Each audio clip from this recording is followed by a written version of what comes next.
శుభ సాయంత్రం మిత్రులారా. ఏపీ టుడే ఛానళ్లకు సుస్వాగతం. రాజకీయ విశ్లేషణల కొరకు, తాజా సమాచారం కొరకు ఏపీ టుడే ఛానల్ను సబ్స్క్రైబ్ చేసుకోవాల్సిందిగా సవినయంగా మనవి చేసుకుంటూ,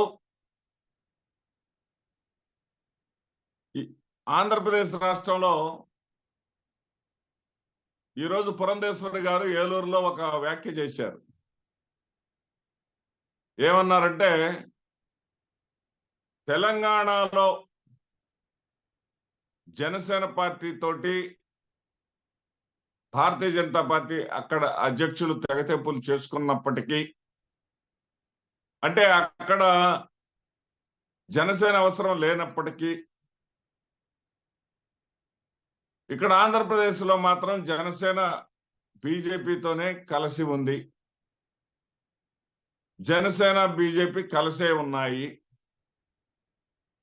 అని ఒక వ్యాఖ్య చేశారు. ఈ వ్యాఖ్య చూస్తే నాకేమర్థం అవుతుందంటే,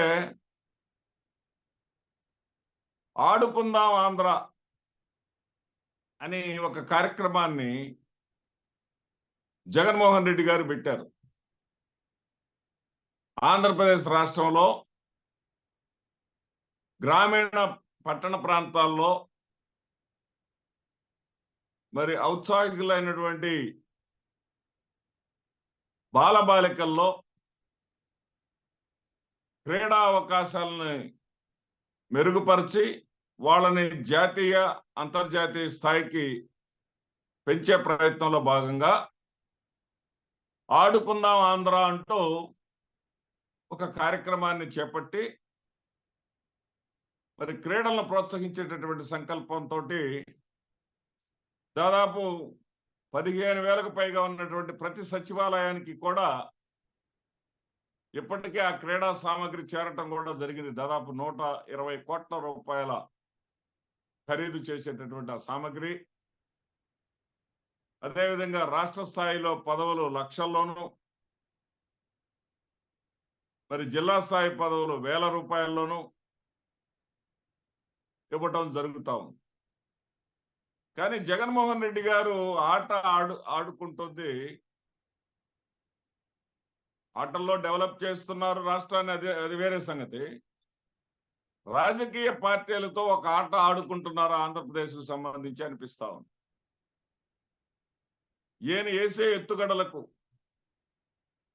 ఈయన వేస్తున్నటువంటి రాజకీయ క్రీడకు, చేస్తున్నటువంటి రాజకీయ క్రీడకు, వేస్తున్నటువంటి పాచికలకు, ఎత్తులకు విపక్షాలు చిత్తైపోవటమే కాకుండా కనీసం వాళ్ళు చెప్పుకునేటటువంటి మేము ఈ స్థితిలో ఉన్నాము అనేటటువంటి పరిస్థితి కూడా వాళ్ళకి కనపట్టాల.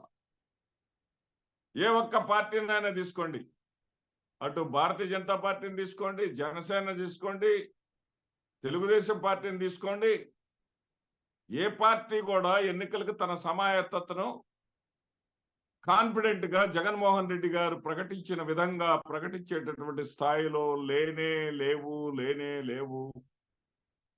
ఇది నిర్వివాదాంశం. ఆమె చూస్తేనేమో పవన్ కళ్యాణ్ వెంటబడతా ఉంది. అంటే ఆమె అంటే భారతీయ జనతా పార్టీ పవన్ కళ్యాణ్ వెంట పడతా ఉన్నారు. ఆ భారతీయ జనతా పార్టీ ఢిల్లీ వాళ్ళేమో మరి తెలుగుదేశం పార్టీ వెంట పడొద్దు అని పవన్ కళ్యాణ్ గారికి చెప్తా ఉన్నారు. అయినా కానీ పవన్ కళ్యాణ్ గారు తెలుగుదేశం పార్టీ వెంటే మనం వెళ్తున్నాం, తెలుగుదేశం పార్టీని వ్యతిరేకించే వాళ్ళు, తెలుగుదేశం పార్టీతో నేను చంద్రబాబు నాయుడు కలవటాన్ని ఎవరైనా సరే వ్యతిరేకించే వాళ్ళు ఉంటే వాళ్ళు నాకు వ్యతిరేకులే, వాళ్ళు కోవర్తులు, వాళ్ళు ఇప్పుడే పార్టీలోంచి వెళ్ళిపోవచ్చు అని బెదిరిస్తా ఉన్నాడు. అంటే భారతీయ జనతా పార్టీ రాష్ట్ర శాఖ పవన్ కళ్యాణ్ వెంట పడతా ఉంటే, పవన్ కళ్యాణ్ ఏమో కేంద్ర భారతీయ జనతా పార్టీతో సంబంధం లేకుండా తెలుగుదేశం పార్టీ వెంట పడతా ఉన్నాడు. పోనీ తెలుగుదేశం పార్టీకి మంచి మిత్రులుగా ఉన్నటువంటి సిపిఐ వాళ్ళు మళ్ళీ హెచ్చరికలు జారీ చేస్తా ఉన్నారు చంద్రబాబు నాయుడు గారికి. ఏమని? నువ్వు గాని మోడీ గారితో కలిసి వెళ్ళావంటే, భారతీయ జనతా పార్టీతో కానీ కలిసి వెళ్ళావంటే జగన్మోహన్ రెడ్డి మళ్ళీ అధికారంలోకి వస్తాడు అని చెప్తా ఉన్నారు. దీంతో ఎటు తెలుసుకోలేని దిక్కుదోచని స్థితిలో ఉంది తెలుగుదేశం పార్టీ. మరి అందుకోసమేనేమో ఒకవైపున జగన్మోహన్ రెడ్డి గారు క్యాండిడేట్స్ ని మార్చేసుకుంటూ మార్పులు చేర్పులు చేస్తూ అటు వాళ్ళని ఇటు వాళ్ళని అటు మారుస్తూ కొంతమందికి సీట్లు లేవని చెప్పేస్తూ ధైర్యంగా ఎన్నికల ప్రక్రియను ప్రారంభిస్తే వీళ్ళేమో ఎవడు ఎక్కడ పోటీ చేస్తాడో తెలియదు. అసలు తెలుగుదేశం పార్టీ జనసేన కలిసి వెళతాయో లేదో తెలియదు. ఈ రెండు పార్టీలతోటి భారతీయ జనతా పార్టీ కూడా వచ్చి చేయగలుగుతుందో లేదో తెలియదు. భారతీయ జనతా పార్టీ వచ్చి చేయగలిగితే లాభం కన్నా నష్టమే పెచ్చు అని చెప్పేసి ఆ రాధాకృష్ణ ఒకడు, అదే ఆంధ్రజ్యోతి రాధాకృష్ణ, అదే విధంగా ఇతనొకడు ఎవరు సిపిఐ నారాయణ ఒకడు, వీళ్ళ పార్టీ వీళ్ళు పడతా ఉన్నారు.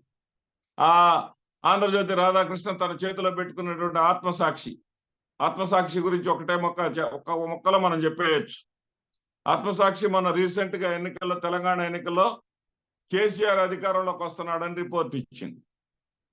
కేసీఆర్ అధికారంలోకి రాలా. రేవంత్ రెడ్డికి 35 నుంచి 40 లోపు మాత్రమే వస్తాయని చెప్పింది. కానీ అక్కడ కేసీఆర్ ఓడిపోయాడు, కాంగ్రెస్ పార్టీ అధికారంలోకి వచ్చింది.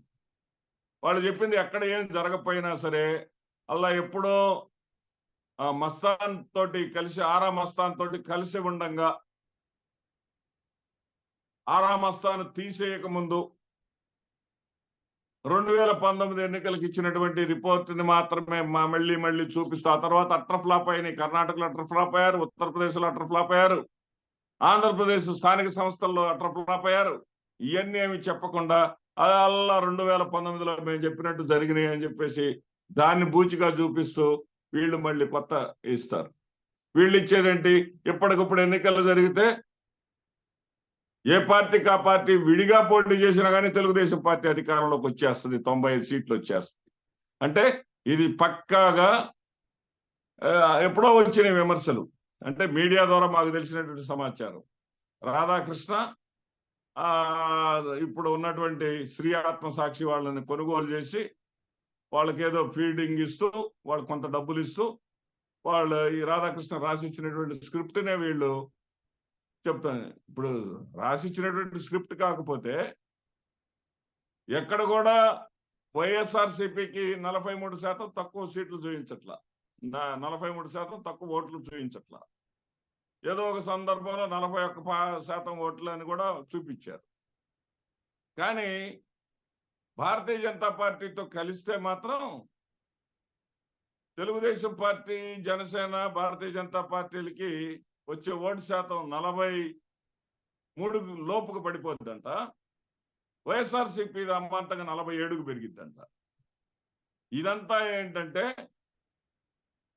భారతీయ జనతా పార్టీ పట్ల ఆంధ్రప్రదేశ్ రాష్ట్రంలో ఈ రోజున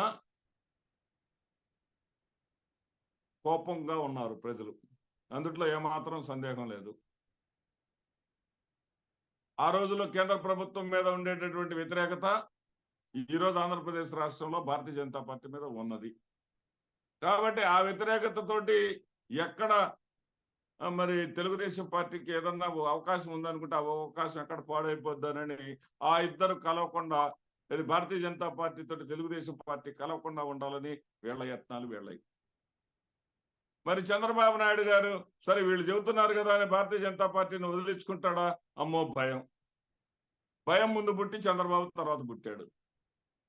చంద్రబాబు భయం ఏంటంటే అసలు ఎన్నికల క్షేత్రంలో నేను నిలబడగలనా, ఎన్నికల క్షేత్రంలో నా పని నేను సాఫీగా చేసుకోగలనా, తెలుగుదేశం పార్టీ ఇది భారతీయ జనతా పార్టీ కేంద్రంలో అధికారంలో ఉన్నటువంటి భారతీయ జనతా పార్టీతో పొత్తు లేకపోతే, వాళ్ళ ఆశీస్సులు లేకపోతే, వాళ్ళ తోడ్పాటు లేకపోతే, వాళ్ళ సహాయ సహకారాలు లేకపోతే అసలు నేను ఎన్నికల బరిలో నిలవలేనేమోననేటటువంటి భయం. ఆ భయంతో భారతీయ జనతా పార్టీ అక్కర్లేకుండా జనసేనతో వెళ్తాను అని చెప్పలేడు.